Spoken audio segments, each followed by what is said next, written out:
이 시간에 우리 이기숙 권사님 나오시겠습니다. 박수로 환영해 주시겠습니다.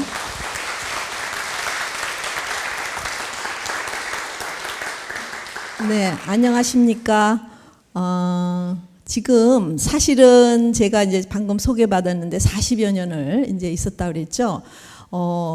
사실은 유치원 원장, 또 유치원 교사, 또 어린이집 원장, 그리고 이제 대학의 대학 교수. 그래서 아주 유아교육에서는 모든 경험을 해봤고, 또 아이도 하나 제가 또 키웠고, 그래서 정말 많은 부모 교육과 교사 교육, 정말 너무나 많은 부모들을 만나봤습니다. 근데 이제는 아이들 하나나 둘밖에 안 키우잖아요. 그러니까 할머니들이 이제 또 손자 손녀도 키우시고, 근데 그 잘 키우겠다고 하는 그 애타는 마음 말할 수가 없어요. 그래서 사실 저 같은 사람이 와서 이렇게 강의를 하면 여기서는 다 그럴듯한데 저 문을 나가는 순간 아니지, 현실은 그게 아니야, 이렇게 될 수가 있어요. 그래서 저는 그런 강의를 하고 싶지가 않습니다. 제가 내린 결론은 여기서 듣는 강의가 곧 여러분의 생활에서도 꼭 적용이 돼야 된다는 그런 믿음을 가지고 있거든요. 그래서 오늘 그런 강의를 좀 드리도록 하겠고요. 저는 또 이렇게 부모 교육을 하면서 아무리 뭐 몇천 명을 놓고 강의를 해도 사실은 이렇게 교류를 합니다, 항상. 그래서 오늘 또 예배 또 보셨죠. 올라가서 또 김밥이랑 또 다과를 하셨잖아요. 그러니까 지금 이 시간이 잘못하면은 뭐 여기가 저기 뭐 우리가 예배실이긴 하지만 기도를 드리실 수가 있어요. 여기서는 지금 제 시간에는 기도를 드리면 안 되는 시간이기 때문에 제가 저는 그래서 조금 긴장을 더하기 위해서 퀴즈를 내요. 시험도 봐요. 괜히 오셨죠 오늘? 그래서 오늘 그렇게 하신 분에게 제가 사인한 이 적기교육 책을 한 권을 드리겠습니다. 그러니까 뽑히시기 위해서는 잘 들으셔야 돼요. 아마 제가 적기교육이라는 말을 안 하고 영재교육 그랬으면 여기 지금 앉을 자리가 없을 것 같아요.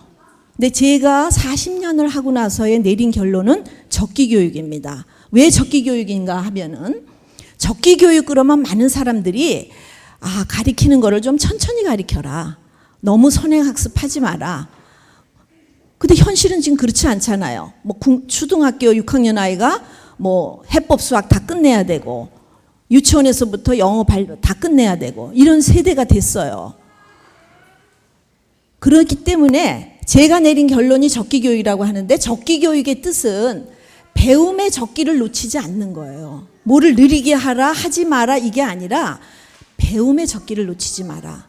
그리고 제가 이 결론을 내린 이유는 이것이 굉장히 과학적인 이론의 바탕을 두고 있다는 겁니다. 그래서 오늘 제가 말씀을 드릴 것이 핵심이 이 뇌발달, 또 조기교육, 또 이 적기교육이 왜 적기교육이었냐 하는 거에 대한 것을 설명하기 위해서 언어발달.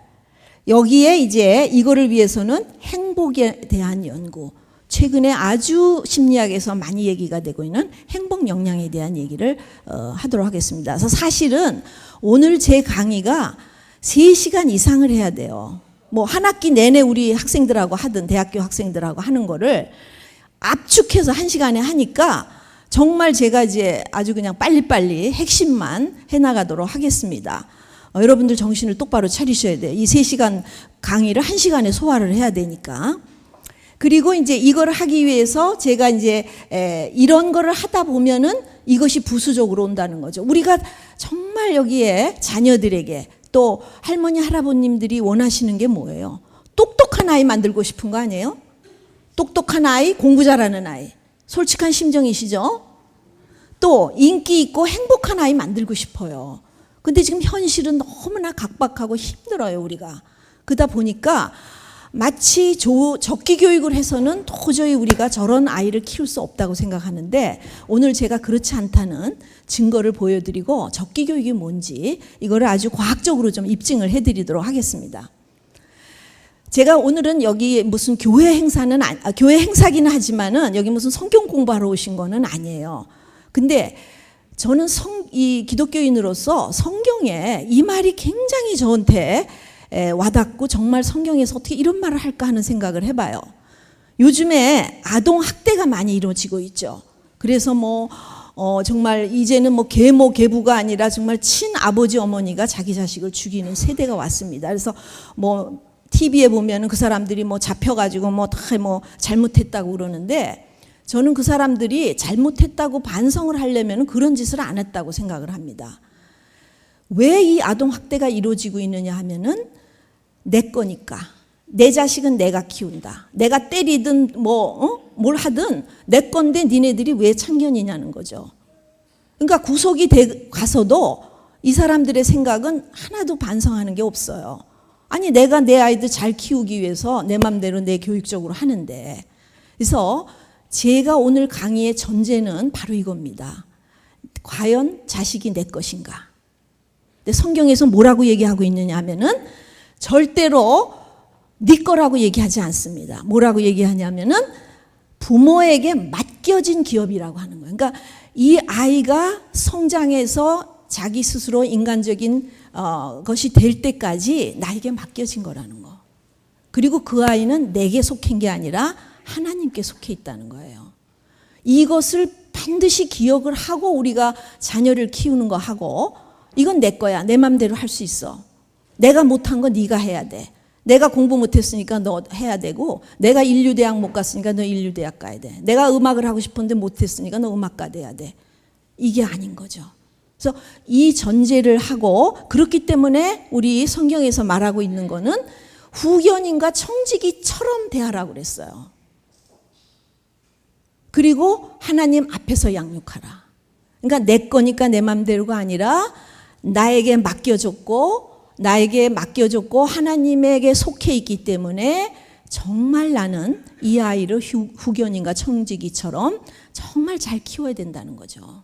절대로 내 맘대로 되는 건 아니라는 거. 자, 여러분들이 OECD라고 하는 그걸 알죠? 세계경제기구. 여기서는 피사라고 하는 수학 과학위의 그 4년마다 테스트를 합니다. 전 세계 아이들을. 그래서 아마 신문에 뭐 수학 올림피아드, 과학, 우리나라 아이들이 어때요? 상위권이에요? 하위권이에요? 상위권이죠. 수학 과학에 굉장히 상위권입니다. 근데 많은 사람들이 잘 모르고 있는 게, 이러한 학력 검사도 하지만 4년마다 같이 하고 있는 조사가 뭐냐면은 아이들의 행복도입니다. 이 아이들이 학교에서 학업에 대해서 얼만큼 행복하게 생각하느냐, 학업에 대한 만족도는 뭐냐. 자, 여기 보시면은 OECD 평균이 여기에 있습니다. 그러니까 많은 나라 아이들이 행복하다고 느끼는 비율이 참 많아요. 우리나라는 어디 있을까요? 그러니까 제가 이 S석에 앉으시라는 거예요. 왜 그거 안 보이시잖아요, 거기. 그죠? 뭐 아실 필요는 없습니다. 자, 당연히 우리가 최하위에 속하고 있습니다. 그러니까 수학, 과학, 올림피아드니 수학, 과학, 피사에서 최고점을 받는 아이들이 사실은 최하위의 행복도, 학업 만족도를 가지고 있다는 거죠. 그럼 이 행복이 왜 중요한가? 행복도를 왜 조사하느냐? 자, 우리의 삶을 좀 생각을 해봅시다. 해보시면은 평균 수명이 점점 길어지고 있고, 지금은 뭐 90세가 넘게 살고 있잖아요, 우리가. 그리고 저출산율에, 우리나라가 지금 저출산율 최고예요. 그래서 노인을 돌볼 젊은이가 급격하게 줄어들고, 옛날에는 뭐 젊은이들이 부모를 책임지고 부양해 줬는데 이제는 그런 시대가 아닙니다. 이제는 내가 내 스스로를 책임져야 되는 시기에 왔다는 거예요. 그래서 60세 이후의 노년층은 이제 스스로 행복한 삶을 꾸려갈 능력을 키워야 돼요. 그래서 이 행복한 삶을 누리기 위해서는 행복 역량이라는 걸 키워야 되는데, 이 행복 역량은 유아기 시기부터 시작이 돼야 된다. 그리고 여러분들이 오늘 굉장히 새로운 걸 듣게 되시는데, 뭐냐 하면은 이 행복 역량이라는 게 연습과 훈련에 의해서 이루어질 수 있다는 거예요. 그냥 가만히 있으면 행복해지는 게 아니고 유아기부터 계속적인 훈련을 시켜야 된다는 겁니다. 그래서 인간이 행복하게 살 수 있는 스스로의 능력을 스스로 키워야 된다. 그래서 이 행복 역량은, 저는 이제 뭐 오늘 설명드렸듯이 유아교육을 전공했지만 이 유아 시기부터 결국 우리가 노년기까지 계속해서 이 행복 역량은 스스로 습관적으로 길러 나가야 된다 하는 것이 이제 어디서 그런 얘기가 나오고 있냐 하면은 최근에 심리학에서 긍정 심리학이라는 얘기들이 많이 되고 있는데요. 이 긍정 심리학의 최근의 화두가 뭐냐면은 행복이라는 겁니다. 행복에 대한 얼마나 사람들이 불행하면 최근의 화두가 행복이겠어요. 행복에 대한 연구가 어마어마하게 지금 일어나고 있어요. 그래서 행복한 사람은 누구인가? 어떤 사람이 행복한가? 그래서 뭐 여기에 그냥 일부 대표적인 것만 제가 했지만은 굉장히 많은 연구들이 긍정심리학에서 지금 일어나고 있습니다. 근데 행복이라는 거를 긍정심리학에서 결론 내기는 뭐냐면은 단순한 쾌락이 아니라는 거예요. 내가 편하고 잘 살고 잘 먹고 뭐 기분 좋은 상태만이 행복이 아니라는 거죠. 그렇게 따진다면은 뭐 마약을 한다든지 신경안정제를 먹어서 얼마든지 행복해질 수 있는데 그런 사람들이 행복하지 않죠. 그러니까 행복은 쾌락이 아니다. 심지어는 행복은 고통과 시련 속에서도 행복을 느낄 수 있다는 거예요. 그러니까 우리가 삶에서 어떤 의미를 가지고 있고 또 어떤 자기의 하는 일에 대해서 성취를 느낄 때 이런 사람들이 굉장히 많아요. 뭐 순교하신 분들, 그분들이 불행했느냐. 그 가운데서도 행복을 느낄 수 있었다는 거죠. 그러니까 행복의 정의를 우리는 그렇게 볼 수 없다는 겁니다. 근데 여기 그 러시아의 루보머스키라는 사람이 굉장히 행복에 대해서 많은 연구를 한 사람인데 이분의 이 이론이 아주 요새 또 많이 화두가 되고 있어요. 아까 행복이라는 거는 습관이고 역량이고 키울 수 있다고 얘기 드렸잖아요. 행복이라는 게 공식이 결국은 유전적으로 이루어지는 건 50%라는 겁니다. 이 40%와 이 나머지 10% 외부적인 요인, 그러니까 거의 50%에 해당하는 것이 결국은 자기가 행복할 수 있다는 것. 그 습관과 노력과 능력에 의해서 얼마든지 사람은 행복해질 수 있다는 거예요. 그래서 긍정심리학에서 내리는 결론은 뭐냐면은 과거에는 이런 사람이 행복했죠. 출세하고 성공하고 명예하고 뭐 이런 거, 돈이 많고 이러면은 건강하면 행복하다. 근데 긍정심리학의 최근의 결론은 뭐냐면은 행복은 습관이고 능력이라는 거예요. 그리고 반복적인 연습으로 긍정적 정서의 습관을 들이게 되면은 행복해지고 특히 이제 오늘 제가 이 행복 역량이라는 얘기를 좀 몇 가지 할 텐데 이 역량을 갖춘 사람이 행복하다는 거예요. 그러니까 이거를 제가 예를 들기 위해서 자전거 타기, 수영하기. 아무리 돈이 많고 아무리 외모가 잘생기고 아무리 명예가 있다고 해서 자전거를 탈 수 없습니다. 자전거를 타기 위해서는 부단히 노력하고 연습하고 스스로 하지 않으면 자전거 탈 수 없죠. 수영도 할 수 없죠. 그러니까 이 행복이라는 거는 연습이고 자기의 노력에 의해서 이루어질 수 있다 하는 겁니다. 근데 제가 이제 오늘 핵심은 행복을 얘기하지만은 이 행복 역량은 적기 교육이 돼야지만이 이루어질 수 있다는 거예요. 자, 여기서 행복 역량이라는 거에 정의에 여러분이 좀 주의를 기울여 줬으면 좋겠어요. 이 행복이라는 거는 어떠한 상황에서도 행복한 마음과 태도를 회복하고 유지하고 확산시켜 나갈 수 있는 마음의 능력이라는 거예요. 그러니까 내가 뭐 너무 고통스럽더라도 내가 너무 힘들더라도 하여튼 어떠한 삶에서도 내가 행복한 마음과 태도를 유지할 수 있다. 그리고 회복할 수 있다. 그것이 행복이라는 거죠. 근데 많은 학자들은 행복 역량을 구성하는 거에는 5가지가 있다. 그래서 오늘 사실은 제가 이제 3시간짜리 1시간에 지금 한다고 그랬잖아요. 이걸 다 설명하려면 3시간도 더 들을 겁니다. 그래서 오늘은 저는 긍정적 정서와 몰입하는 습관 이 2개를 중점적으로 얘기를 하겠는데요. 행복한 사람들의 그 역량을 찾아보니까 상당히 긍정적 정서, 몰입하는 습관, 친밀한 인간관계, 자기 자신에 대해서 긍정적으로 보는 존재감, 뭔가 자기의 그 일하는 거에 있어서 실현하는 이런 것들을 가진 사람들이 행복한 사람이고 이거를 키워줘야 된다는 거죠. 우리가 어렸을 때부터. 행복 역량을 이루어지기 위해서는 계속 제가 얘기하는 게 적기 교육이 굉장히 중요하다는 겁니다. 왜냐하면은 행복할 때 몰입이 굉장히 잘 되기 때문에 여러분들 뇌의 뭐 뇌과학자는 아니지만 여러분들 그런 얘기는 들으셨죠? 전두엽, 뭐 뇌 속에 전두엽이 뭐 잘 발달한 사람이 공부를 잘한다 이런 얘기 하잖아요. 근데 우리가 뇌 이제 요새는 팩트를 통해서 뇌 사진을 막 다 찍잖아요. 오늘 좋은 시대가 왔어요. 이 뇌 사진을 찍어 보니까 행복할 때 이 전두엽이 활성화된다는 거죠. 그 전두엽이 활성화되면은 학습 효과가 극대화된다는 거예요. 그래서 이 뇌 사진에서도 이 전두엽이 활성화되고 있는 거를 이 학자들이 밝혀내고 있어요. 또 행복할 때 작용하는 두뇌 회로가 있다는 거예요. 그래서 우리가 뭐 명상을 한다든지 뭐에 몰입을 하게 되면은 이 부정적인 감정을 나타내는 두뇌 회로가 약화되면서 행복감을 느끼는 두뇌 회로가 이렇게 강화되고 있는 이런 모습도 연구자들이 밝혀내고 있습니다.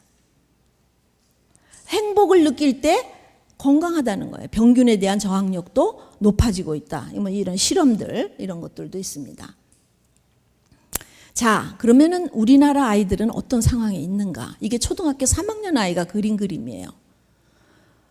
네가 공부에 대해서 느끼는 걸 그려봐. 그랬어요. 그랬더니 얘가 뿔 달린 애가 공부해요. 자기가 앉아있는데도 공부는 일어나. 너 졸면 안 돼. 공부해야지. 걸어가면서도 너 공부해야 돼. 밥 먹을 때 귀에다 대고 속삭이네요.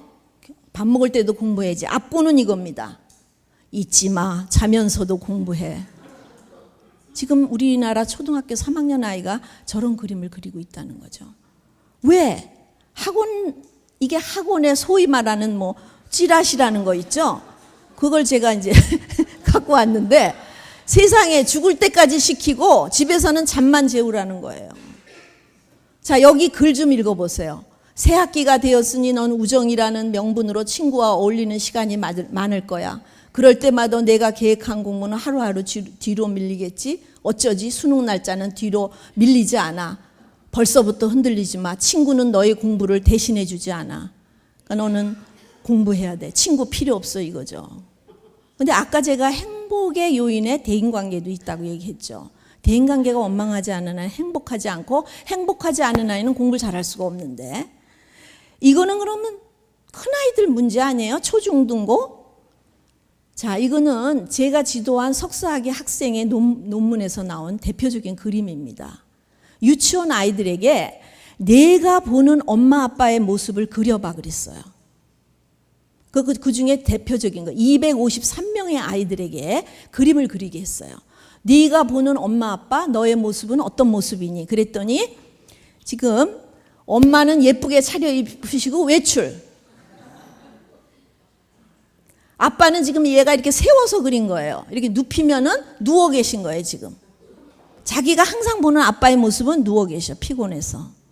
나의 모습은 혼자 앉아서 밥을 먹는다든지 뭐 학습지를 하는 모습이에요. 그러니까 이미 유아기 때부터 아이들은 어떤 공동체라든지 관계의 개념을 느끼지 못하고 자라고 있다. 너무 안타까운 거예요. 사실 옛날에 어린아이들의 그림을 보면은 식구들이 모여 앉아서 밥 먹는 거, 식구들이 놀러 가는 거, 뭐 이런 그림이 많았습니다. 근데 이 엄마가 이렇게 나온 거는 83.2%의 그림에서 전부 엄마는 예쁘게 차려입으시고 나가시는 모습. 지금 우리가 이런 이제 현상에 와 있다는 거죠.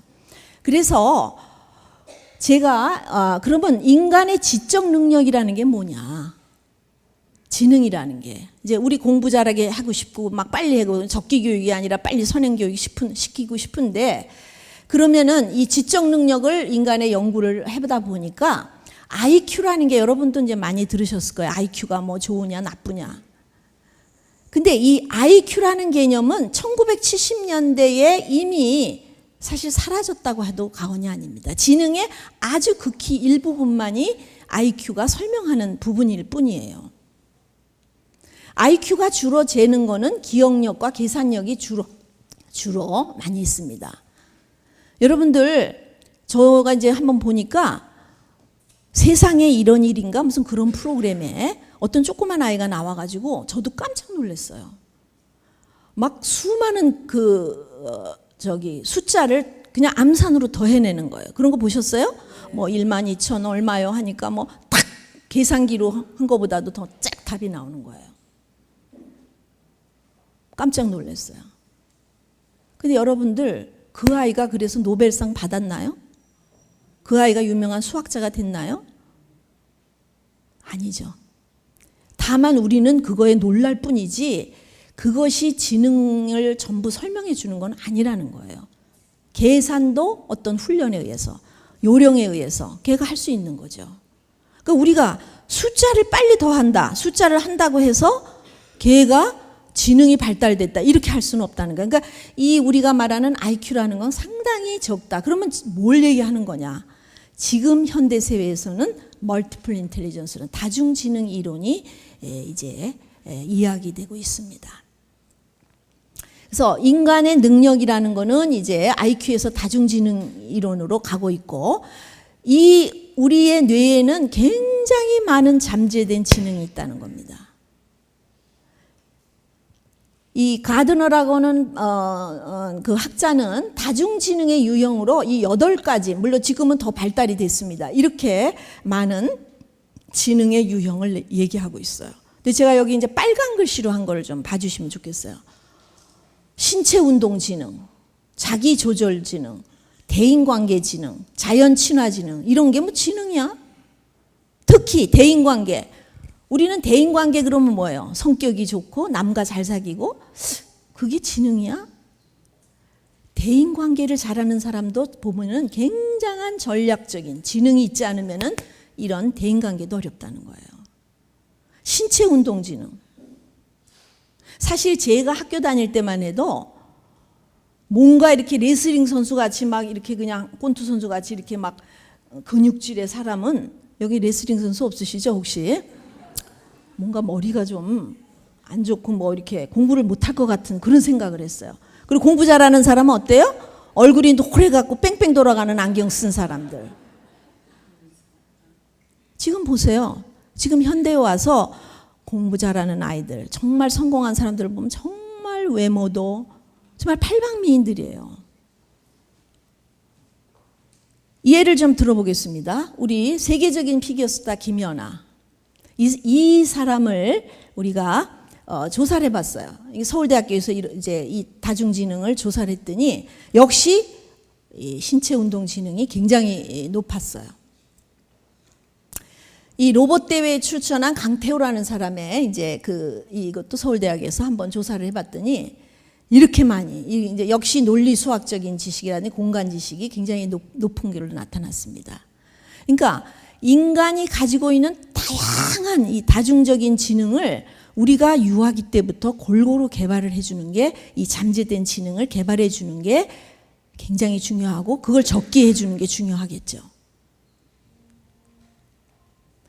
지금 그래서 현대에서 말하고 있는 정말 공부 잘하고 똑똑한 아이를 키우기 위해서는 다중지능을 발견해라.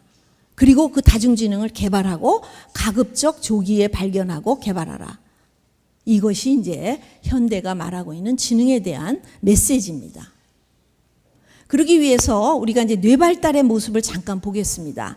인간이 이제 태어나면은 머릿속의 뇌는 이런 시냅스라고 하는 뇌세포들이 이제 생겨나기 시작을 해요. 이 신생아죠.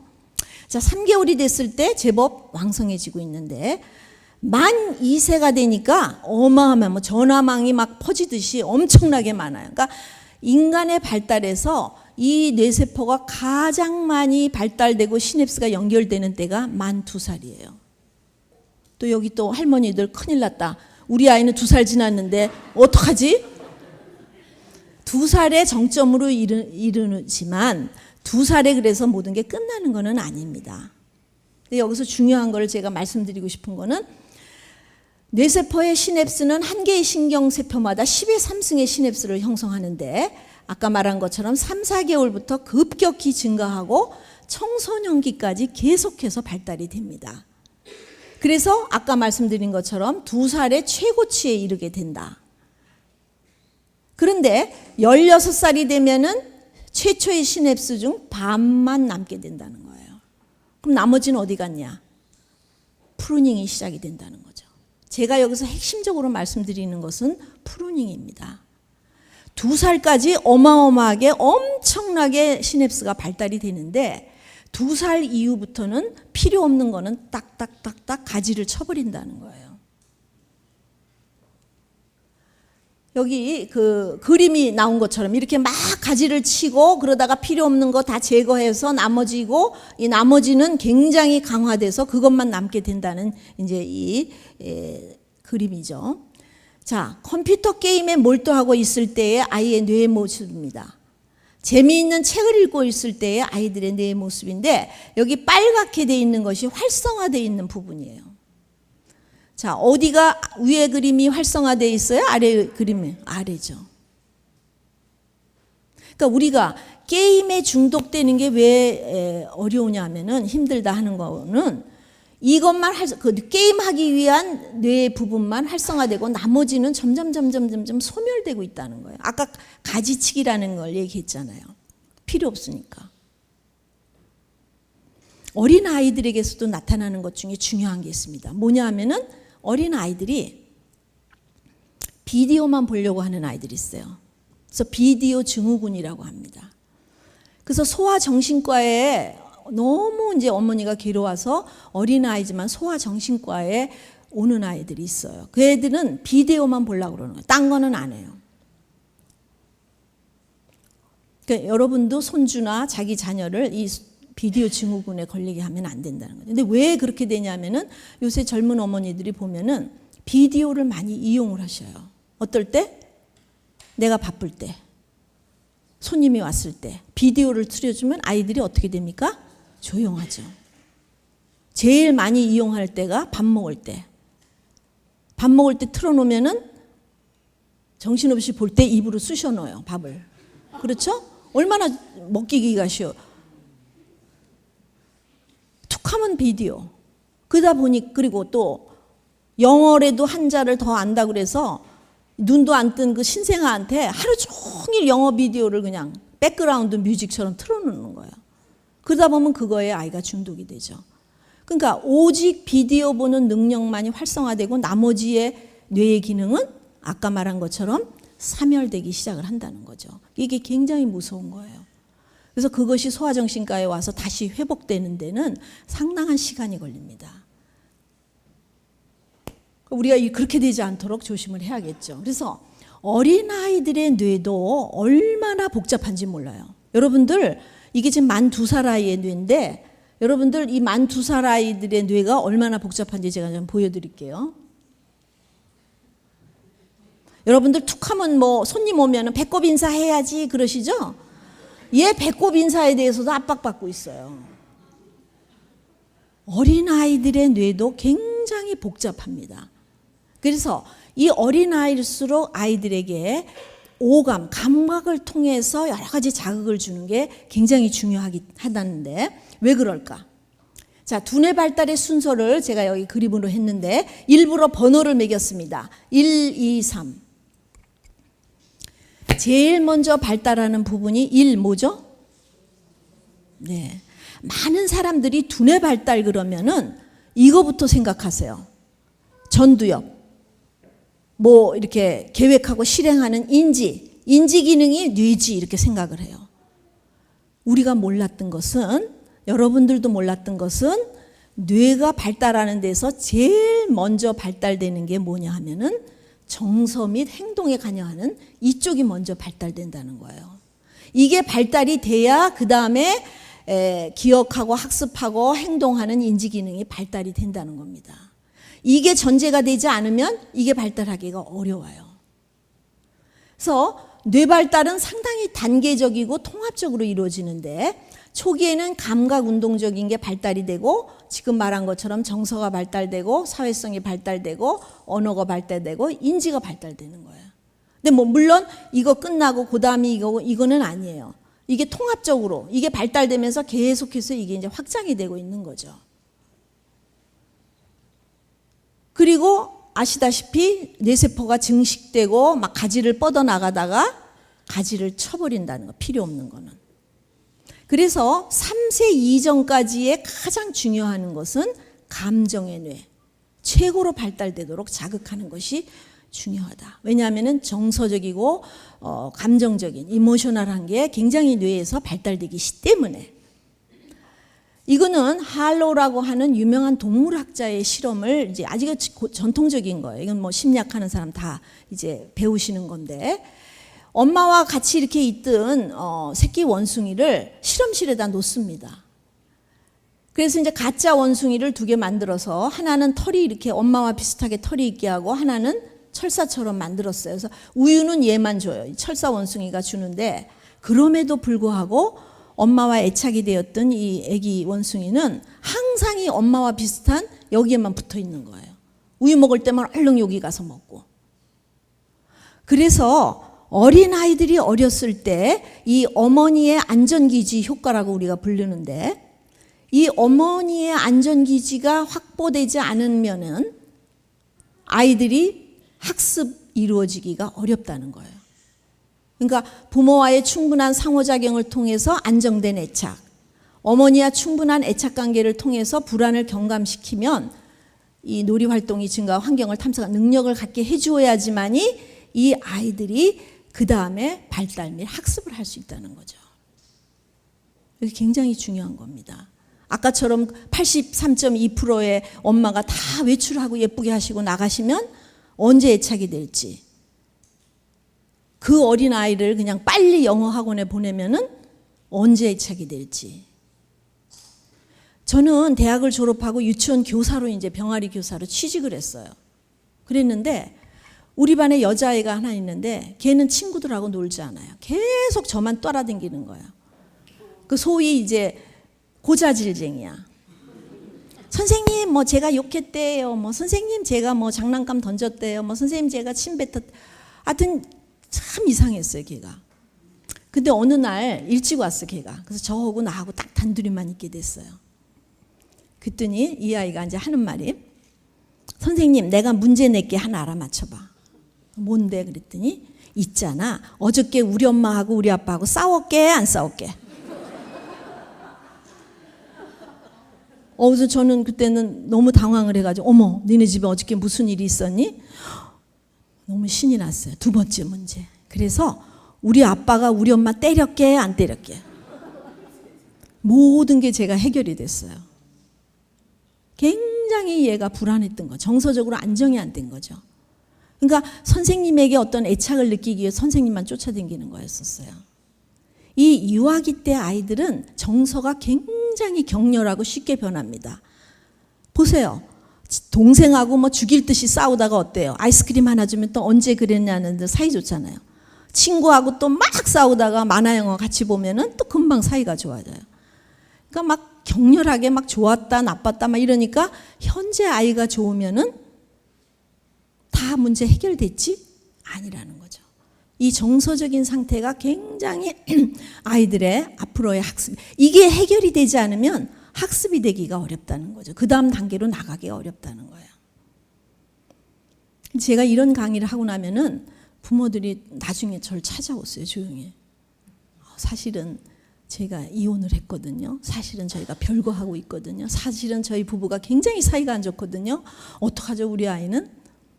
제가 말하는 거는 여기서 어머니의 안전기지라고 했지만 꼭 어머니일 필요도 없고, 어머님은 더 좋지만은 뭐 이모래도 좋고 할머니래, 누군가 아이가 그 베이스라인이 될 정서적인 안정을 할 수 있는 곳이 있으면 되는 거예요. 그러니까 뭐 이혼 가정이다 별거라고 해서 걔가 다 잘못되는 거는 아닙니다. 그래서 그 아이가 정말 안정하게 해줄 수 있는 것이 굉장히 중요하다는 거. 그래서 저는 여러분이 그렇게 원하시는 똘똘해지고 정말 이 지적인 발달을 하기 위해서는 반드시 정서 발달과 지적 발달이 함께 가야 된다는 거. 그리고 정서적인 안전 기지가 있어야지 얘는 지적으로 발달될 수 있다는 것을 기억하시라는 거죠. 제가 이제 이걸 한번 조사를 해봤어요. 하도 우리나라의 선행학습이 야단이고 뭐 유아기 때부터 난리잖아요. 유치원 아이들 오늘 어떻게 하고 있나, 언제부터 했나 다 조사했어요. 한글 언제부터 시작이 돼요? 만 2살. 여기 또 걱정하시겠네요. 어머 어떡하지, 나 2살 때 안 시켰는데. 그럴까봐 사실 보여드리기가 조금 그런데 이게 문제가 있다는 걸 제가 또 이제 보여드릴 거예요. 자, 한글이 줄어들고 있습니까? 늘어나고 있습니까? 위에 한글이 줄어들고 있어요? 늘어나고 있어요? 줄고 있어요. 왜 줄어요? 그렇지, 다 떼었으니까. 그래서 이제 조금 초등학교 가기 전에 뭐 피아노도 시키고 이제 이런 거를 시키는 거겠죠. 이 아이들, 그러니까 만 2살부터 이렇게 일찍부터 한글이라든지 뭐 이렇게 숫자라든지 더하기 빼기라는 심지어는 곱하기 나누기까지 막 모든 걸 시키는 아이들이 초등학교에 가서 그러면 어떨까? 제가 한번 조사를 해봤습니다. 초등학교 1학년 선생님이 대답하시기를 그런 일찍부터 한 아이들이 1학년 때 아주 잘하는데 얘네들이 그 문제를 푸는 것은 과정보다는 결과를 굉장히 중요시한다. 그런 아이들은 5 빼기 1은 4. 왜? 구몬학습, 눈높이 학습 막 드립다 연습했잖아요. 우리가 유치원 때도. 8 빼기 5는 3 나와요. 근데 선생님이 만약에 8 빼기 5를 십진법으로 바꾸어서 10 빼기 5 빼기 2겠죠? 는 3 이렇게 하라고 그러면은 굉장히 짜증을 낸다는 거예요. 아니 이거 3인데 금방 나오는데 뭐 하려고 이렇게 복잡하게 하냐. 결과 이런 아이들이 굉장히 이미 자기는 다 알고 있어. 왜냐하면 5 빼기 1, 4 딱 나오니까 이미 알고 있다고 생각해서 수업 시간에 집중하지 못하고 다른 아이를 방해하고 산만하고 집중력이 굉장히 약하다. 이런 아이들이. 이 5 빼기 1에 대해서 이제 제가 저희 아들 얘기를 좀 하겠습니다. 우리 초등학교 얘가 1학년에 이제 우리 아들이 들어갔는데 초등학교 1학년 선생님들 참 불쌍해요. 왜냐하면 한글을 다 띄고 온 아이들, 안 띄고 온 아이들, 더하기 빼기 심지어는 곱하기 나누기까지 다 하고 온 아이들, 안 그런 아이들 천차만별인 거예요. 그러니까 초등학교 1학년 선생님이 너무너무 사실 어디다가 초점을 두고 가르쳐야 될지 힘들죠. 우리 아들이 어렸을 때도 그랬어요. 그래서 얘가 이제 초등학교 1학년 첫 번 그 입학식하고 첫 수업을 하는데 첫날 시험을 보신 거예요. 이 선생님 아무 소리 없이. 왜? 애들의 능력을 파악하기 위해서. 5 빼기 1이 나온 거죠. 우리 아들은 다 틀렸죠. 물론. 그런데 답을 썼더라고요. 5 빼기 1은 했는데 5를 썼더라고요. 그래서 야, 너 이거 답이 어떻게 나왔어? 글쎄 말이야 나는 이걸 모르겠어. 그래서 선생님한테 선생님이 이거 어떻게 하는 거예요? 그랬더니 선생님이 뒤에 있는 숫자를 빼 그러시더래요.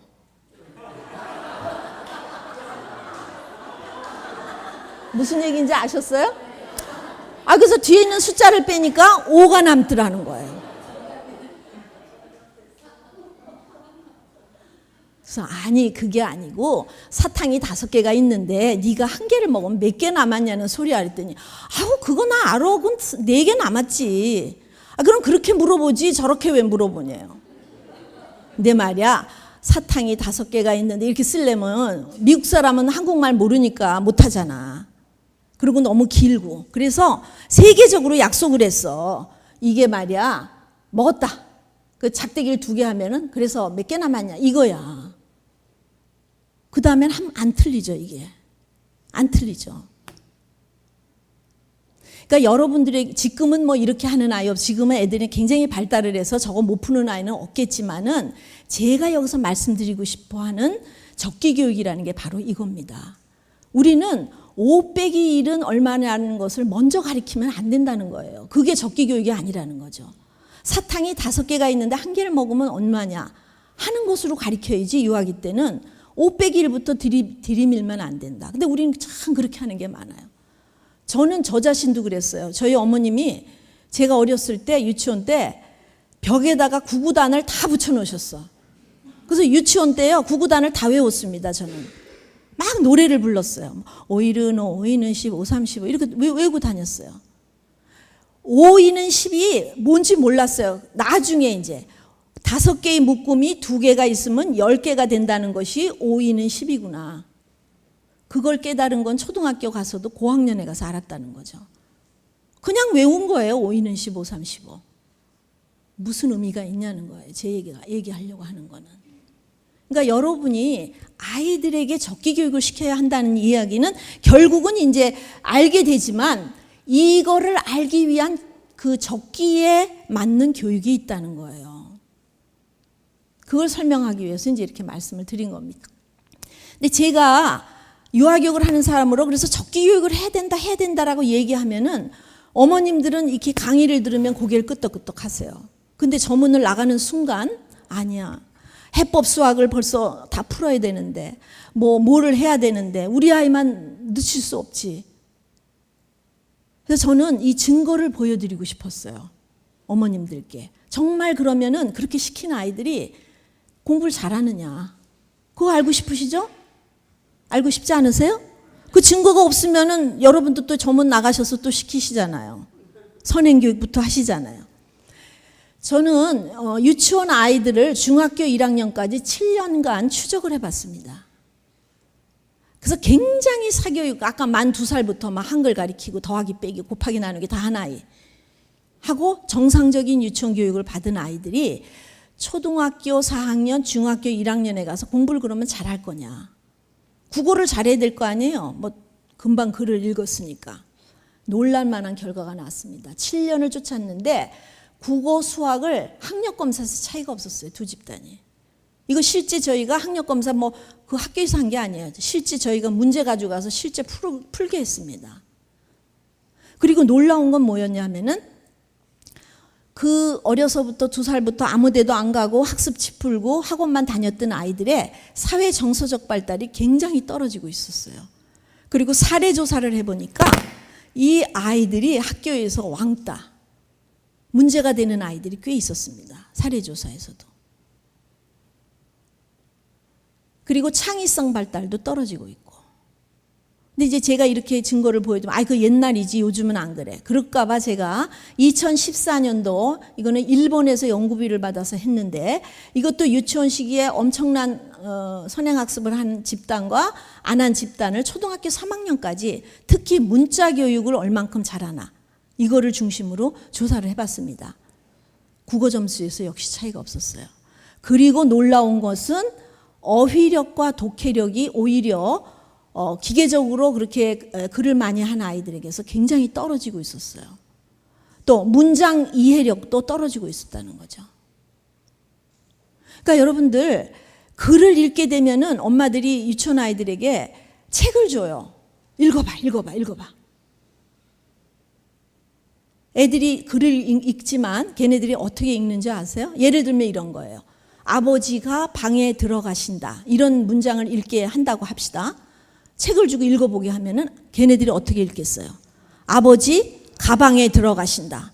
그러니까 읽기는 읽어요. 그래서 1페이지부터 끝까지 다 읽었는데 무슨 말인지 맥센스 하지 않죠. 그러니까 재미가 없죠.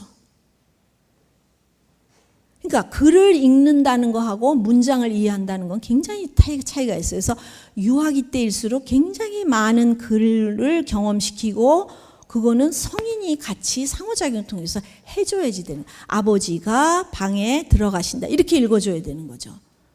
그래서 그것이 의미가 이해가 돼야 그 아이는 책을 읽고 싶어 하는 거예요. 그러니까 우리는 기계적인 해독만을 강조하다 보면 근데 그것은 만 2살 때는 그럴 수밖에 없는 거기 때문에. 그래서 제가 그 예를 보여드리겠습니다. 이거는 이제 소아정신과 의사들이 2015년에 소아정신과에 온 아이들의 특징, 그러니까 굉장히 많은 선행학습과 조기 교육을 많이 한 아이들이 어떤 행동 특징을 가지고 있느냐. 근데 정신과 의사들이 전부 80%가 너무 그런 아이들이 문제가 많더라는 거예요. 정신과에 온 아이들 중에. 어떤 학업 스트레스라든지 효과가 낮다든지 창의력이라든지 또래관계 이런 것도 굉장히 낮다는 것이 이제 발표된 적이 있어서 제가 한번 가져왔습니다. 자, 우리가 읽기, 쓰기, 말하기, 듣기 이제 유아를 대상으로 해서 제가 적기 교육을 조금 설명을 드리도록 하겠습니다. 아이들이 글을 알고 읽기 되는 거는 읽기, 쓰기만이 문제가 아닙니다. 아이들이 글을 읽고 쓰기 위해서는 듣기, 말하기가 같이 이 4개가 같이 가야지만이 의사소통이 되는 거예요. 근데 많은 부모들은 듣기, 말하기는 가만 놔도 잘하니까 읽기, 쓰기만 해야 되겠다. 근데 읽기, 쓰기도 어떤 과정을 통해서 발달하는지 잠깐 보여드리겠어요. 아이들이 읽기 쓰기를 하려면은 이렇게 거창한 개념들이 필요합니다. 그러니까 우리가 말하는 여러분들이 뭐 기하에서 중고등학교 때 배우셨죠? 도형, 삼각형, 뭐 사각형, 세모 이런 유클리드적인 공간 개념을 기르기 위해서는 이전에 이런 것들이 필요해요. 근데 성인들은 유치원 아이들이 이미 이것을 가지고 있다고 생각을 하는데 그렇지가 않아요. 아이들은 유치원 시기의 아이들은 위상학적 공간 개념에 이제 사로잡혀 있다는 거예요. 아직까지. 위상학적 공간 개념이 어떤 건가를 설명드리겠어요. 이거는 스위스의 삐아제라고 하는 사람의 유명한 실험입니다. 아이들에게 이런 도형을 주고 이거를 네가 그려봐 그랬어요. 어린아이들에게. 그랬더니 세모도 동그라미, 네모도 동그라미, 동그라미, 십자가 X는 좀 비슷하게 그렸네요. 근데 그려놓고 보니까 조금 자기도 이상했는지 뿔을 여기다 그렸어요. 다시 말해서 아이들은 이거를 삼각형, 사각형, 네모로 보지 않고 아까 말씀드렸죠? 개폐, 위상학적 공간 개념에 사로잡혀 있다. 이 얘기는 뭐냐 하면은 이것도 다 폐쇄된 물건이다. 이것도 폐쇄된 물건이다. 이것도 폐쇄된 물건이라는 거예요. 다 막혀있는 물건이라는 거예요. 자, 제 이름이 이기숙이에요. 근데 임정택이라는 아이가 제 이름을 쓰고 자기 이름을 썼는데 십기숙이 됐네요. 우리가 보면은 정말 너무 속상하죠. 예, 어떻게 이렇게 너는 십자하고 이자를 구분을 못해? 걔네들은 어떻게 본다고 그랬어요? 열려있는 물체와 닫혀있는 물체가 같이 있으면 되는 뿐이에요. 그것이 왼쪽으로 가든 오른쪽으로 가든 상관이 없어요. 또 이렇게 쓰는 건 많이 쓰죠. 기역자를. 그렇죠? 한쪽이 막혀있고 한쪽이 열려있으면 되는 거예요. 그리고 이거를 한 줄로 쓸 수가 없어요. 이기숙 임까지 쓰다 보니까 이게 모자라. 일로 내려오는 거예요. 그럼 더 큰 종이를 주면 쓸 수 있을까요? 못해요. 그러니까 어떤 아이는 너무 이게 바깥으로 이렇게 내려갈까 봐 무서워서 여기다가 개미만하게 쓰는 아이도 있어요. 왜냐하면은 지금 아까 말씀드린 일직선상으로 투사적 공간을 할 수가 없다는 거예요. 한 줄로 쓸 수가 없다는 거예요. 그래서 이런 현상이 나타납니다. 자, 1, 2, 3, 4, 5, 6, 7, 8, 9를 쓰는데 한 줄로 쓸 수가 없어요. 한 줄로 쓰는데 8이 너무 작아졌죠. 아, 여기도 그런 현상이 나타나네요. 3이 바뀌었어요. 근데 이거는 이제 한쪽이 막히고 한쪽이 열려 있으면 되는 거죠. 구자도 지금 꼬리가 이쪽으로 와야 되는데 한쪽이 막혀 있고 한쪽이 열려 있으면 되기 때문에 이렇게 쓰는 겁니다. 그리고 한 줄로 투사해서 볼 수가 없어요. 그러니까 글씨가 들쑥날쑥한 거죠. 이래서 여러분들이 초등학교 1학년에 아이들의 국어 노트를 보시면 깍두기 노트라고 해서 주잖아요. 칸을 쳐서 한 칸에 한 글씨만 쓰게. 왜? 한 줄로 쓸 수 없기 때문에. 그리고 아이들이 이렇게 그 모양을 보지 않고 열렸느냐 닫혔느냐를 본다는 거는 가장 잘 나타나는 게 뭐냐면 운동화를 바꿔 신어요. 그렇죠? 운동화를 짝짝이로 신어요. 아무리 이쪽이 오른쪽이라고 여기다 사인펜으로 빨갛게 해놔도 또 보면 또 바꿔 신어. 왜? 바깥은 막혀 있고 발 들어가는 데는 열려 있어요. 모양을 보지 않는다는 거죠. 그러니까 모양을 보지 않기 때문에 아이들이 글씨 쓴다는 건 굉장히 어려운 겁니다. 모양을 봐야 글씨를 쓸 거 아니에요. 이거는 유치원 아이들의 이제 그 모둠 쓴 거를 제가 이제 찍어 온 겁니다. 자, 얘는 김진서. 참 잘 썼죠, 글씨? 얘는 민유현이라는 아이예요. 민자가 이렇게 돼서 니은은 일로 갔고 유자가 일로 와야 되는데 또 일로 왔네요. 현은 또 니은은 일로 따로 붙었네요. 민유현이 엄마가 김진서를 보면 얼마나 부러울까? 너무 속상하고 그렇죠? 아마 집에 가서 민유현이 그날 밤에 아주 그냥 혼났을 거예요. 야, 내가 유치원에 가보니까 너 글씨가 그게 뭐니? 너 안 되겠다. 앉아. 그냥 연습을 시키겠죠. 근데 제가 김진서라는 아이를 아는데 너무 글씨를 잘 써요. 그런데 걔의 연필을 잡는 거는 이렇게 잡아요. 이렇게. 잘 써요. 어떤 아이는 이렇게 하고도 쓰고. 이거 이렇게 쓰는 거 나중에 초등학교 가서 이렇게 쓸 수 있을까요? 못 써요. 이렇게 고착이 되는 거예요. 왜 김진서처럼 써야 되죠, 지금? 유치원 아이들이 지금 뭐 편지 보낼 때 있어요? 다른 엄마한테 자랑하고 싶으세요? 그러니까 저는 학부형들한테 그런 얘기를 해요, 유치원 엄마. 이 단계에 민유연처럼 쓰는 거, 걔는 나중에 초등학교 가면 이렇게 이쁘게 쓸 거다. 왜 김진서를 부러워하냐? 지금에 맞는 적기 교육은 이 아이의 발달 단계 아주 얘는 정상적이다. 근데 엄마들은 김진서 같은 아이를 보면은 정말 막 너무 부러운 거예요. 빨리 그렇게 하고 싶은 거죠. 그러니까 우리는 왜 이거를 지금 김진서처럼 써야 되냐 하는 거를 여러분들 항상 생각하면서 그 적기 교육을 생각을 해야 된다는 거예요.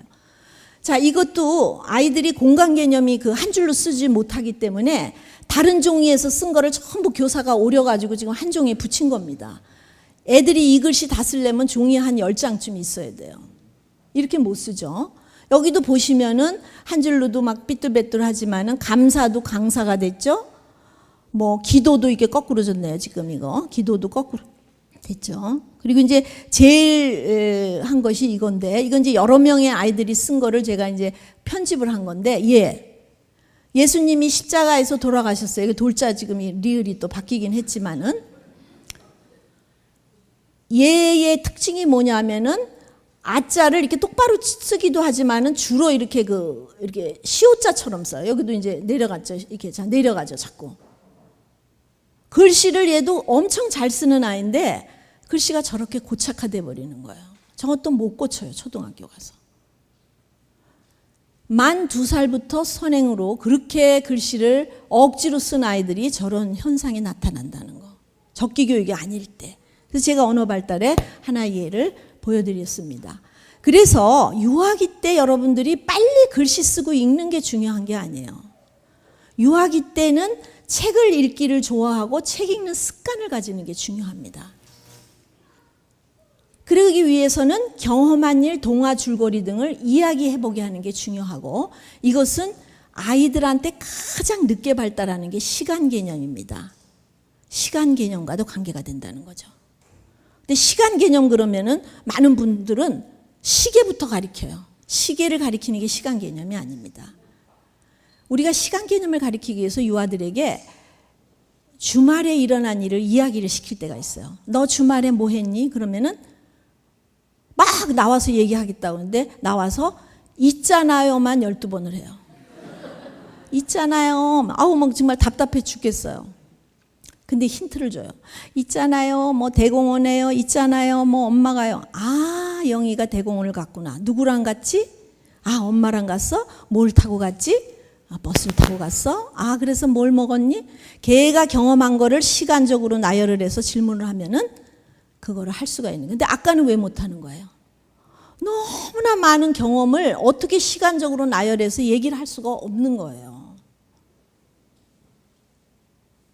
여러분들 오늘 여기 제 강의에 오셨어요. 근데 여기 오늘 못 오신 다른 분이 이기숙 선생님 뭐 척기 교육 한다는데 내가 못 갔는데 뭘 얘기했어요?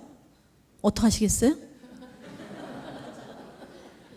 어른도 어려운 거예요. 이 논리적으로 시간적으로 이거를 맞추어서 내가 경험한 것을 이야기한다는 건 굉장히 어렵습니다. 유치원에 있다 보면 부모님들이 그래. 우리 아이는 너무 그냥 발표력이 없다. 웅변학원이라도 보내야지. 말 안 한다는 거예요, 집에 와서. 저는 알아요. 왜 안 하는지. 아마 엄마가 이렇게 물어봤을 거예요. 너 오늘 유치원에서 뭐 했니? 어떻게 해요? 너무나 많은 경험을 했는데 엄마가 너 오늘 유치원에서 뭐 했니? 그건 너무 황당한 질문이거든요. 그러니까 뭐 놀았어. 엄마 몰라도 돼. 아이고 얘가 말을 못하는구나. 뭐 웅변학 이거 아니죠. 논리적으로 어떤 걸 얘기해보면 굉장히 어렵고 그건 시간 개념이라 참 어렵고 동화책을 읽고 아이하고 같이 이야기를 나누고 일어난 경험한 거를 순서대로 그래서 흥부가 어떻게 했어? 처음에 박씨를 얻었구나. 박씨를 얻어 그 다음에 어떻게 했어? 그래서 뭐 박을 열었더니 그래서 뭐가 나왔지? 놀부가 어떻게 했지? 일어난 거를 자기가 상상하면서 순서적으로 얘기해 주는 거. 그래서 우리가 책을 읽기를 통해서 아이들에게 이런 거를 많이 할 수 있다는 겁니다. 뭐 시간 관계상. 자, 두 번째 얘기하려고 하는 거는 이 공감 능력을 유아기 때부터 키워줘. 이 시대의 키워드예요. 공감 능력은 굉장히 중요한 아이들에게 키워줘야 될 거.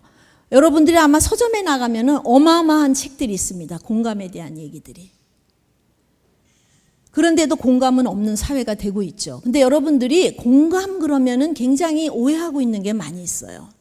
공감은 굉장히 다양한 요소가 이렇게 필요한 거예요. 근데 많은 사람들이 이것만 있으면 공감을 한다고 생각을 해요. 공감이라는 게, 그러니까 누가 나 막 너무나 그냥, 응? 이번에 그냥, 응? 시험을 잘못 봐서 막 속상해 그러고 막 울고 있다. 그럼 우리는 정서적인 요소는 할 수 있어요. 같이 가서, 그래, 너 시험 못 봐서 어떡하니? 하고 같이 이렇게 슬퍼하고. 그러나 속으로는, 그까지 시험 못 봤다고 뭘 그래? 전혀 공감을 안 하고 인지적으로는 이 사람의 이해를 못하는 거죠. 그거 뭐 시험 한 번 못 본 거가 저렇게 뭐 죽을 듯이 야단이야. 속으로 이렇게 생각한다면 그건 공감이 아니에요. 그리고 울고만 있어도 공감이 아니죠. 그 사람이 그 느끼고 있는 느낌을 다시 그래, 이번 시험이 너무 중요한데 못 봐서 너무 속상하겠구나, 이렇게 표현을 해줄 수 있어야 돼요. 그래서 이 공감이라는 게 많은 분들은 이 정서적인 요소만 생각하는데 그렇지 않다는 거죠. 그리고 이제 이 공감을 기르기 위해서 요새는 감정 코칭이다 이런 얘기도 많이 하고 있습니다. 제가 그래서 공감하는 거를 하기 위해서 한번 연습 문제를 가져와 봤어요. 저는 친한 친구가 없어요. 친구들이 나하고 놀아주지 않아. 이런 얘기 굉장히 많이 합니다, 아이들이. 자, 여기 정답은 없습니다. 여러분들에게 지금 질문하는데 나 틀리면 어떡해? 대답 못하고 그러지 마세요. 이종민 선생님 괜히 앞에 앉았네요. 네. 뭐라 그러시겠어요? 난 친한 친구가 없어. 친구들이 나하고 놀아주지 않아. 내 아이가 그랬을 때. 다가가 보자. 정답. 이런 또 정답도 있네요. 여기 제가 성함은 잘 모르겠지만 뭐라 그러시겠어요? 비슷한 내용인데 마음을 먼저 열어봐라. 마음을 열어봐라. 네가 먼저. 예. 더 관심을 가져봐라. 관심을 가져봐라. 네. 너무나 좋은 얘기들을 하셨어요. 이렇게 하지 않으세요? 솔직히 이렇게 하잖아요. 사교성도 없고 말이야. 혹시 이렇게 얘기하시지는 않으시는지. 두 번째, 친구 필요 없어. 지금 너 공부가 최고야. 학원 다니니까 좋지 이렇게 얘기해. 이 두 가지가 틀린 답은 아니에요. 아니지만 공감은 일어나고 있지 않다는 거죠. 어떻게? 얘가 지금 엄마에게 얘기하고 싶은 건 뭐야?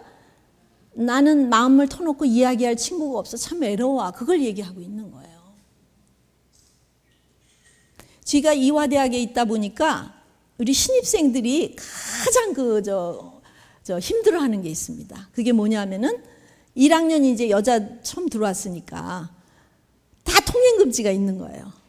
그래가지고 10시, 11시 늦게 하시는 분 11시인데 보통 10시 통행금지. 여자니까 너 꼭 들어와.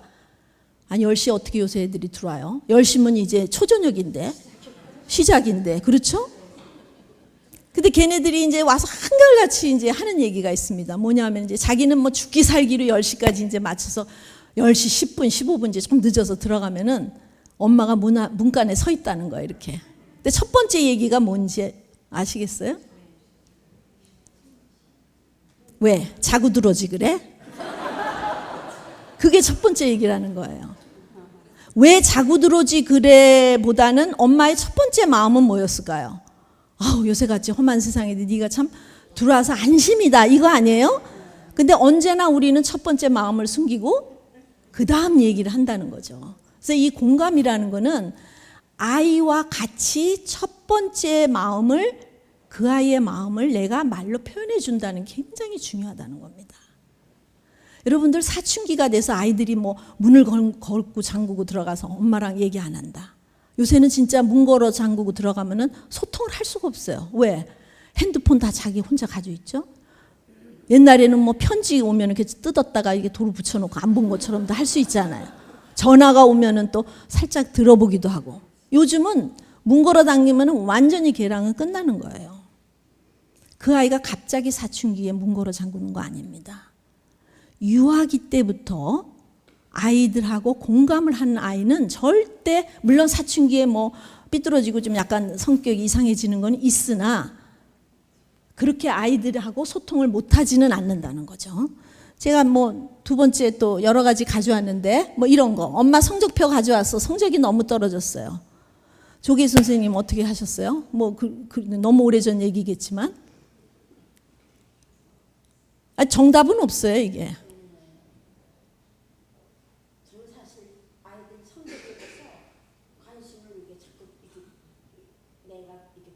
보여주지 않았어요. 그러니까 다른 잘못 제가 선택을 했어 사실은. 여기 모범생인 그 그냥 시간 관계상 해보겠습니다.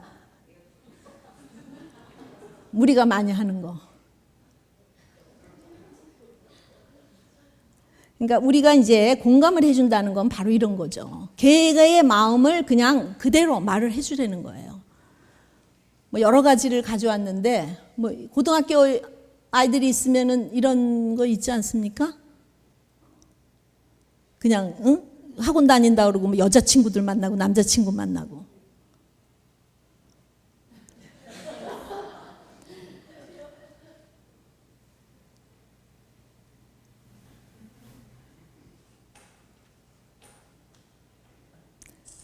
아무튼 공감이라고 하는 것은 그 아이의 입장에서 우리가 같이 얘기해 준다는 게 굉장히 중요하다 하는 거.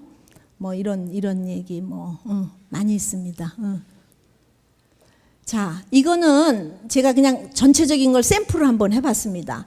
나는 선생님이 미워. 선생님 옆집 미니만 좋아해. 난 잘못한 것도 없는데 선생님은 나만 미워해. 자, 어떻게 하세요? 되게 그렇죠. 선생님이 미워. 여러분 어떻게 하시는지. 선생님은 미워라는 말 하지 말아야지. 그런 말 선생님한테 하면 안 돼. 설교, 합리화. 선생님이 왜 너만 미워하겠니? 내가 뭔가 잘못한 것이 있지. 너는 원래 다른 사람을 미워하지 않는 아이잖아. 무시. 자, 그만하고 케이크나 좀 먹을까? 이걸 하라는 거죠. 선생님이 너를 미워하다니 정말 속상하겠구나. 그리고 공감해주는 이런 거를 하라. 근데 제가 지금 왜 3시간을 할 거를 이렇게 또 1시간에 하라고 그래가지고 제가 이렇게 조금 더 해도 괜찮으시죠? 네, 뭐 바쁘신 분은 가시고요. 뭐 이렇게 합시다. 자, 부모가 자녀와에 대해서 가장 중요한 거는 2가지입니다. 아이의 말을 들어주는 거, 그 다음에 인정해 주는 거. 이 2가지가 가장 중요한 이 아이들의 이제 공감할 수 있는 건데요. 그래서 자녀에게 무엇을 줘야 된다? 이거 이제 문제 퀴즈가 나오기 시작을 했습니다. 이거를 이제 빙고 맞히면은 책이 갑니다. 자녀에게 무엇을 준다? 사랑? 사랑도 뭐 사랑이지만 아닐 수 있어요. 기회? 아닌데. 관심? 아닙니다. 마음? 공감? 아닙니다. 혹시 생각이 안 나시고. 이거 맞히시면 책 드리겠습니다. 여기 유치원 원장님, 네? 마음? 아니에요. 저 특별히. 지난 주일에 우리 목사님이 얘기하신 건데. 목사님이 뭐 자녀 교육하는 데 가서 뭘 들으셨는데 자기가 그거가 아주 착 맞았다 그랬어요. 이 설교를 증언을 제대로 안 들으셨네. 웃음? 아닌데. 왜 이렇게 정답이 안 나올까? 느낌? 믿음? 아니 뭐 다 좋은 얘기긴 한데 신뢰 아니에요. 책을 받기 위해서 굉장히 지금 노력하고 있어요. 실패담? 뭐 이렇게 점점 막 어려운 것까지 가시네. 지난주일에 목사님 얘기하신 거라니까요. 김준기 목사님이. 여기 맞았습니다. 역시 나의 시선을 준다. 눈을 맞춰야 돼요. 반드시 아이하고 이야기를 들을 때는 가능하면, 그래서 유치원 교사들이 아이하고 얘기할 때 위에서 내려다보는 그거는 유치원 교사가 아니에요. 무릎을 꿇고. 그러니까 저같이 키가 작은 사람이 유치원 교사가 맞는 거예요. 키 큰 사람들은 굉장히 디스크 생기고 그래요. 조그만 의자에 앉아서 아이들하고 얘기하잖아요. 오죽하면은 우리나라 속담에 그런 것도 있잖아요. 남녀가 뭐 사랑할 때 눈이 맞았다. 눈을 맞춘다는 게 그만큼 중요한 거예요. 그래서 여러분들이 아이하고 이야기할 때는 어린아이들이라도 눈을 맞추라는 거. 여러분들 지금 강의 들으시면서 제가 여러분하고 지금 눈 맞춤하는 거 모르시죠? 저는 대중 강연을 해도 다 눈 맞춤을 해요. 아이고 저분은 졸렸구나, 저분은 빨리 가셔야겠구나, 저분은 잘 듣고 계시는구나, 다 보고 얘기합니다. 공감이 있기 때문에. 그리고 말을 들으면서 동시에 다른 일을 하지 않는다. 여러분이 다른 일을 하려면은 솔직하게 얘기하세요. 예, 내가 지금 이 태양의 후예 마지막 편을 봐야 돼. 너 30분만 기다려줘. 엄마가 30분 후에 너하고 얘기해줘. 이거지. 이거는 절대 경청이 아니라는 거죠. 긍정적 표현을 해준다. 여러분들 제가 오늘 강의하면서도 여러분이 긍정적 표현을 해주기 때문에 굉장히 강의하기가 좋아요. 제가 얘기하는데 뭔 얘기를 하나 이거 아니잖아요. 그래 그랬구나. 정말 속상했겠구나. 그래 기뻤겠구나. 긍정적 표현. 이야기를 막거나 방해하지 않는다. 끝까지 들어주는 게 중요하다는 거예요. 특히 어린아이들의 경우는 끙끙대요. 엄마 내일 있잖아. 응. 내일 소풍 간다는 거죠. 엄마가 김밥 싸가지고 아침 8시까지 하면 된다는 거 아니야? 그거 아니죠. 끝까지 그 아이가 지금 얘기하려고 하는 거 우리가 들어준다는 게 굉장히 중요하고, 인정해주는 말, 이건 뭐 칭찬, 부탁, 친절, 격려 이런 말을 굉장히 많이 해줘야 된다. 그러면 적기 교육에서 중요한 것을 제가 정리를 해보겠습니다. 그래서 유아의 생활에서 가장 중요한 첫 번째 요소는 뭐겠어요? 정서적 안정감. 이건 뭐 처음부터 제가 얘기를 했습니다. 그리고 발달 단계에 적절한 것이 적기 교육이에요. 유아를 제가 좀 들면은 집중 시간이 굉장히 짧고, 그렇기 때문에 놀이를 통해서 교육하는 것이 가장 효과적이다. 그래서 유아는 뭐 손바닥 때리고 막 호령하고 그거보다는 벌을 줄 때 이 신체적으로 왕성한 걸 못하게 하면 그게 최고의 벌입니다. 저는 우리 아들이 어렸을 때, 유아기 때 벌 받는 방석이 있었어요. 이런. 그 좀 방석이 커야 돼요. 그래서 시계 밑에 갖다 놓습니다. 아, 성태 잘못했구나. 그러면은 2시, 저 2자에 지금 바늘이 와 있는데 6자 올 때까지 넌 거기서 있어야 돼. 그 방석 속에서는 움직일 수 있는데 그 바깥으로 나오면 안 돼. 그 방석에 이제 좀 커야지, 너무 조그마하면 또 너무 힘들잖아요. 이러면서 이제 엄마 뭐 죄송한 생각이 들어요. 잘못해. 글쎄, 6자 올 때 얘기를 해. 2자에서 6자 오려면은 20분이에요. 엄청난 시간입니다. 20분이라는 거. 뭐 6자가 오면은 너무 엄마 6자 됐어. 가서 꼭 끌어안으면서 제가, 그러면 그 20분 동안 뭘 생각했겠어요? 자기가 잘못한 거를 엄청 생각했을 거예요. 너 여기 왜 있었니? 그래, 네가 뭐 장난감을 던졌지. 근데 참 희한한 게 똑같은 걸로 절대 잘못을 안 합니다. 너무 힘들었기 때문에. 그러다가 보니까 초등학교 갈 때 시계를 다 보게 됐어요. 일석이조야. 시계만 보게 돼가지고. 아무튼 꼼짝 못하게 하는 거. 그게 그때의 적기 교육이죠. 물론 초등학교 가면 그거 안 통해요. 너무 좋아요. 거기서 한잠 주무시고 때문에.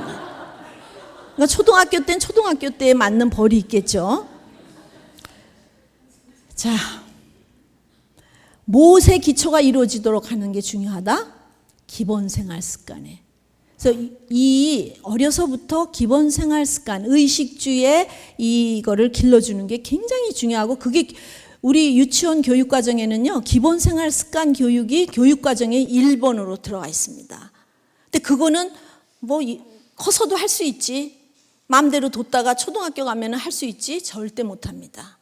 의식주를 길러주는 것을 적기에 유아기 때 해야 된다는 거죠. 저는 아들밖에 없어서 우리 딸 있는 친구들이 있으면 너무 딸방에 가고 싶어. 그래서 얘 니네 딸방에 가서 좀 구경 좀 하자. 그러면은 우리 친구들이 그래요. 거기 못 간대. 귀신 나온대요. 귀신 나온대. 그래서 정말 딸방에 가보면은 청바지가 살아있어. 막 애벌레가 빠지듯이 이렇게. 뭐 침대고 뭐고 정말 귀신 나오겠더라고요. 다 엄마 아빠가 다 해주시는 거 아니에요? 자, 우리 성경에도 이런 말들이 있더라고요. 자기 하고 싶은 대로 방임하자, 마땅히 행하면서 이런 거. 너무 성경이 유아교육서예요. 또 부모의 대화 유형에서도 애가 잘못했다. 무조건 때리는 엄마. 자기 때리지는 못하고 위협해. 큰일 났다. 이따 아빠 들어오시면 이제 너 혼난다. 뭐 이런 나열형. 너 2살째 저기 전화기 깼지. 너 3살 때 뭐 자전거 잊어버렸지. 4살 때 나열. 그러니까 걔가 받아들여지는 메시지는 굉장히 부정적인 장어. 그래 나는 너무 말썽쟁이야. 지금 지금 유리컵을 깼다. 그것만 가지고 야단을 해야 되는데 나열을 해서는 안 되겠다는 거죠. 비교형, 비교형은 아시겠고 또 여기 조소형이라는 것도 있어요. 조소. 유리컵 깼어? 왜 그것만 깨? 이것도 깨. 저것도 깨. 이것도 깨. 넌 항상 그런 아이 아니야? 아주 아이를 그냥 완전히 부정적으로. 근데 여기에 우리 성경에 이렇게 좋은 말들이 있어요. 정말 성경은 좋은 육아서입니다. 그리고 이제 독창적이고 창조적인 행동을 하도록 도와라 하는 거. 요게 이제 제가 시간이 없지만 마지막으로 요걸 꼭 하고 싶어서 이제 여기까지 왔습니다. 요게 뭘까요? 요 안에 긍정적 자아 개념. 긍정적 자아 개념을 지금 누가 얘기하셨어요? 긍정적? 여기서 얘기하신 것 같아. 그렇죠? 네. 자, 우선 책을 하나 드리고 뒤에서 네. 자, 긍정적 자아 개념의 힘을 기른다. 왜 긍정적 자아가 중요하느냐 하면은 부정적 자아 개념이 많은 사람들의 특징이에요, 이게. 우리나라 사람들이 굉장히 이렇습니다. 목표 지향적. 뭘 그냥 꼭 서울대학을 가야 되고 꼭 뭐를 해야 돼. 빨간 띠를 띠르고. 무서워. 이런 사람들이 보면은 남에 대해서 관심이 엄청 많고 남하고 비교하고 타인을 험담하고 끌어내리고 또 타인이나 자기 자신에 대해서 인정하거나 칭찬하기 어려워요. 우리나라에서 뭐 총리 하나 뽑기도 어렵잖아요. 누가 나보다 잘 되는 건 너무 싫어. 그죠? 끌어내려야 돼요. 남 칭찬 못해요. 정말 어떤 주위에 멋있는 여자가 막 멋있게 옷을 입고 왔다. 그거 좀 칭찬해 주면 어때요? 오늘 멋있어요. 예뻐요. 다 생각은 있어. 이거 못하는 거죠. 이런 사람들이 보면은 굉장히 자신감이 오히려 넘치는 사람이 있고 오히려 없는 사람. 남의 눈치를 이런 사람은 자기 의견이 없어요. 남의 의견에 이제 우유부단한다든지 아니면 막 열등감에 고집불통을 한다든지 이런 거. 근데 이게 이제 대인관계 지능인 거예요. 우리가 지능 중에서도. 그런데 긍정적 정서가 우리를 행복하게 하고 긍정적 정서가 생산력을 높이고 이 사람들의 연구에 의하면은 이런 긍정적 정서가 있는 사람들이 집중력, 기억력 이런 것들이 굉장히 높은 점수를 얻고 있는 그 연구들이 있습니다. 자, 행복 역량이라는 걸 제가 얘기했는데 행복 역량을 위해서는 긍정적 정서를 가진 사람이 굉장히 행복하고 어떤 일에 몰입하는 사람이 행복하고 긍정적 인간관계를 가진 사람이 행복하고 그리고 자기의 존재에 대해서 긍정적 의미를 가진 사람이 행복하고 자기가 좋아하는 일을 잘하는 사람이 행복하다는 거예요.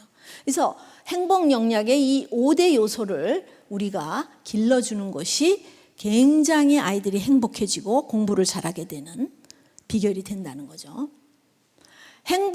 이런 역량을 갖추게 되면은 생산성도 증가, 학습 높아져요. 성격이 하고 인간관계, 어려움에도 낙관적일 수 있고 성공할 가능성이 이기고 행복을 전염시켜 주면서 행복하게 한다.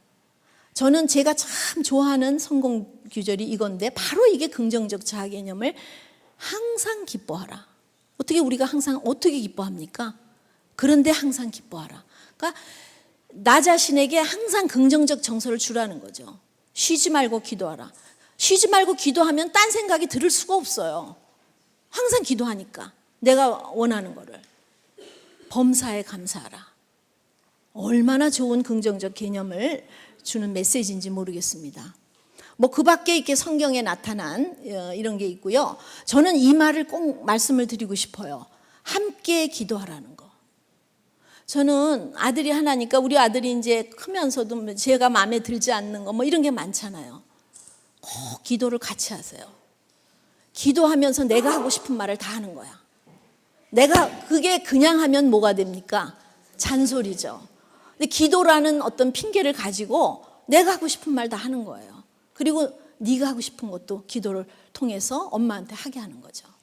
이 함께 기도한다는 게 정말 저는 우리 긍정적 정서에도 중요하고 소통에도 중요하다고 생각을 합니다. 자, 그래서 제가 이제 적기교육이라는 책을 썼는데 이 적기교육의 목차입니다, 이게. 그래서 이 목차를 보시면서 이 적기교육이라는 게 이런 얘기를 하고 있구나. 제가 이 책 사시려는 거 절대 아닙니다. 이제 적기교육이 뭐라는 거를 알게 하기 위해서 제가 그 목차를 제가 가져왔는데, 제가 이제 여기 보면은 우리나라 조기교육의 결정적 차이라는 게 뭐냐면은 굉장히 제가 이게 한국, 중국, 일본 3개국 연구를 했는데 우리나라의 가장 그 차이점이 뭐냐면은 사실 중국과 일본에서 이루어지지가 않는 학습지, 이게 아주 어린아이부터 시키고 있다는 거죠. 이게 참 우리나라에서의 이 선행교육에 이제 문제가 있고, 이 사교육을 많이 시키는 거의 기준은 부모의 불안감이다. 근데 제가 이렇게 적기교육을 얘기하다 보면은 그런 얘기들을 하세요. 어떤 이제 학부모가 제 강의를 듣고 끝나고 나서서 웃어서 이러는 거예요. 자기 아이가 바이올린 시키는 걸 그렇게 좋아한다는 거예요. 그래갖고 막 밤에 잠도 안 자고 바이올린을 하고 막 이 손에 피가 다 맺혔다는 거예요. 그건 너 연습하느라고. 근데 선생님 강의를 들으니까 유아기 때 이렇게 바이올린을 너무 많이 시키는 건 안 될 것 같아. 내일부터 당장 끊어야 되겠다. 그래서 제가 그랬어요. 그거 왜 끊으세요? 제가 말하는 적기교육은 그런 게 아니에요. 모든 걸 끊고 모든 걸 안 하고 바이올린 유아기에 어려우니까 하지 마라가 아니에요. 정말 걔가 관심 있고 하고 싶고 그거에 정말 자기가 정말 밤을 잠을 안 자고라도 하고 싶으면 시키세요. 다만 그것을 너무 지나치게 여러 가지 걔가 원하지도 않는데 흥미도 없는데 시키는 것은 안 된다는 게 적기교육의 메시지지, 그 아이가 흥미 있어서 하고 싶어 하는 거는 할 수 있는 거예요. 오해는 마셨으면 좋겠어요.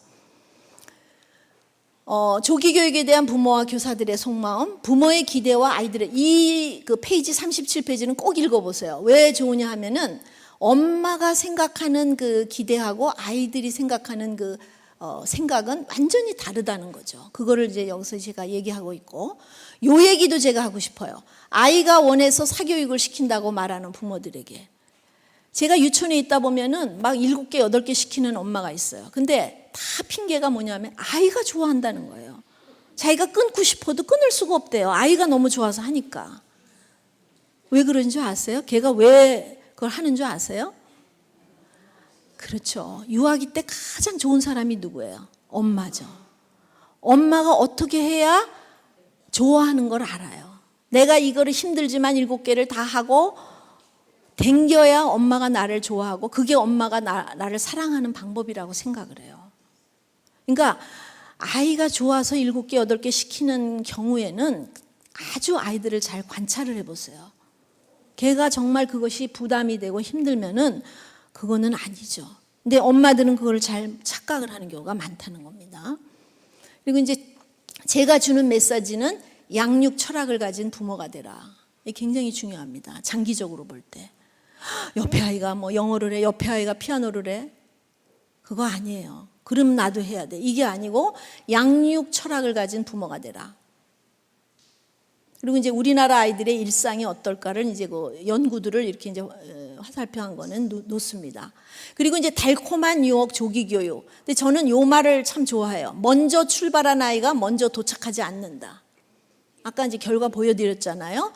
그래서 이제 불안한 거, 적기 교육을 시키면 아이 성적이 뒤처질까? 조기 교육으로 우리가 잃어버린 것들, 이런 것들을 이제 읽어보시고, 여기 이제 그런 게 있네요. 5 빼기 1은 5. 이거 우리 아들 그게 나오고. 글자와 세마기보다 우선 아이들에게는 긍정적 자아 개념을 길러주는 게 굉장히 중요하다. 공부 근육보다 마음의 근육을 먼저 키워주자. 뭐 이런 거, 이런 얘기들. 또 정기 교육은 우선 인성 교육이라는 거죠. 그래서 기본 생활 습관 지금 얘기했죠. 공감 능력, 자존심, 자존감, 몰입, 집중력 이런 얘기들을 여기서 이제 집중적으로 3장에서는 하고 있습니다. 그리고 이제 친구에게 인기 있는 아이로 키우자. 뭐 이런 거. 또 행복한 아이가 세상에 나가서 성공한다. 또 맞벌이 부부, 죄책감에 빠진 부모들에게서는 이제 엄마가 너무 바쁘신 분들, 이런 엄마들이 죄책감을 느끼는데 그럴 때 어떻게 해야 되느냐, 뭐 이런 것들, 이런 것이 있습니다. 그리고 이제 뇌발달에 대한 적기 교육. 그래서 뇌발달에도 적기 교육이 있다 하는 거. 정서 지능이 지능 발달을 촉진한다. 그러니까 정서가 안정이 돼야 정서가 지능이 발달한다는 거. 이런 것들, 이런 얘기들. 그리고 이제 5장에는 이제 아까 말씀드린 것처럼 언어에 대한 것이 있고 수학에 대한 거, 음악과 미술을 어떻게 교육해야 되나 이런 얘기들이 있습니다. 그래서 이제 이게 결론입니다. 결론은 이제 100세 시대에 행복 역량이 굉장히 중요하고 이것이 이제 유아 시기부터 적기라 행복 역량 개발이. 행복 역량은 출세 성공 돈이 아니라 정서 습관, 몰입, 인간관계, 자기를 긍정적으로 보는 존재감, 자기가 좋아하는 것을 잘하는 자아 실현, 이런 것을 습관적으로 할 때 온다는 거. 행복 역량의 능력은 자신 속에 숨겨진 잠재 능력을 찾아서 개발하는 거. 그래서 결국은 지적 능력을 강화하고 성공을 이룰 수 있다. 자, 지금 자녀들이 현재 좋아하고 잘할 수 있는 것 같은 거를 찾아서 어떤 지능을 개발할 것인가 골고루 개발시켜줘야 된다. 그래서 결론은 유아 시기부터 적기 교육을 키워서 100년의 능력과 행복한 삶을 살게 합시다 하는 것으로 끝내겠습니다. 감사합니다.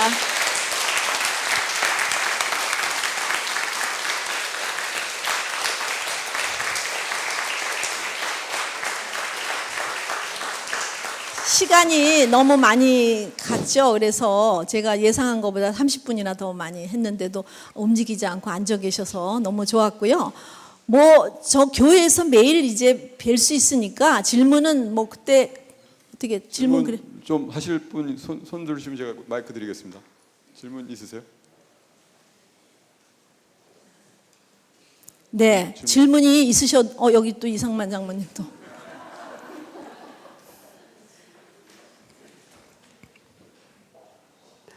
저 질문이 없으면 조금 섭섭할 것 같아서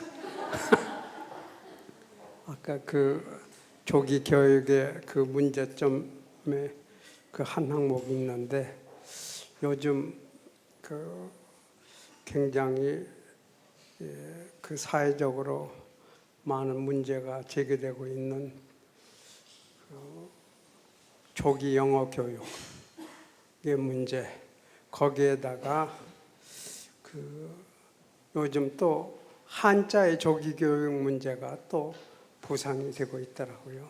그래서 이런 문제에 그 적기 교육이라고 하는 관점에서 이 문제에 대한 견해가 있으시면 조금 말씀해 그러니까 주시면. 저는 뭐 한자 아니라면 중국어, 스페인어까지 애들을 가리킨다고 해요. 근데 저는 그걸 하느냐 안 하느냐가 중요한 것 같지는 않고 그 방법이 중요하다고 생각하는데 조기 영어 교육 뭐 애가 관심 있고 하고 싶으면 할 수는 있어요. 그걸 하지 말라는 건 아닙니다. 근데 뭐를 어떻게 할 거냐? 과연 정말 애를 붙들고 앉아서 A, B, C, D 알파벳을 가리킬 거냐? 그러니까 조기 영어라는 게 꼭 알파벳을 가리키는 게 조기 영어는 아니거든요. 만약 그렇게 하고 싶으시면은 간단한 노래, 뭐 영어 무슨 비디오를 본다든지 같이 엄마하고 뭐 간단한 거를 해본다. 애가 그냥 놀이를 통해서 할 수 있겠죠.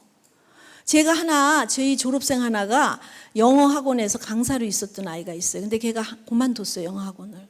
왜 그러냐 그랬더니 그 영어 학원에서 이제 아이들에게 영어를 가르치기 위해서 억지로 가르치다 보니까 그 만화 영화를 계속 틀어준다는 거예요. 근데 이제 라이언 킹이라는 만화 영화 아세요? 거기에 신바라고 하는 이제 주인공이 나와서 하잖아요. 근데 그 만화 영화를 보고 나서 애가 막 어떤 여자애가 울더라는 거예요. 그래서 왜 그러니 그랬더니 선생님, 저 호랑이 신바도 저렇게 영어를 잘하는데 나는 왜 영어를 못하냐. 그러니까 이 아이의 수준을 아셔야 된다는 거죠. 아이는 그게 다 동일시가 돼요. 그게 다 실제 일어나는 일이라고 생각한다는 거죠. 그러니까 그걸 억지로 아이에게 그렇게 시킨다는 거는 결국 걔한테 그 영어라는 거에 대한 두려움, 정말 내가 동물보다도 못한 아이인가, 그런 오히려 열등감만 주는 거죠. 그러니까 걔에게 영어를 시키고 싶으면은 유아기에 맞는 영어를 하시면 되는 거예요. 그러니까 영어, 한자 뭐 하지 말라는 아니에요. 저는 하는데 그 방법, 그 유아에게 맞는 걸로 하면 좋겠고 안 해도 그만이고 사실은. 근데 사실은 우리나라 상황에서 무조건 그냥 지금 해법 수학을 다 하고 있는데 우리 아이는 아무것도 안 하고 있다.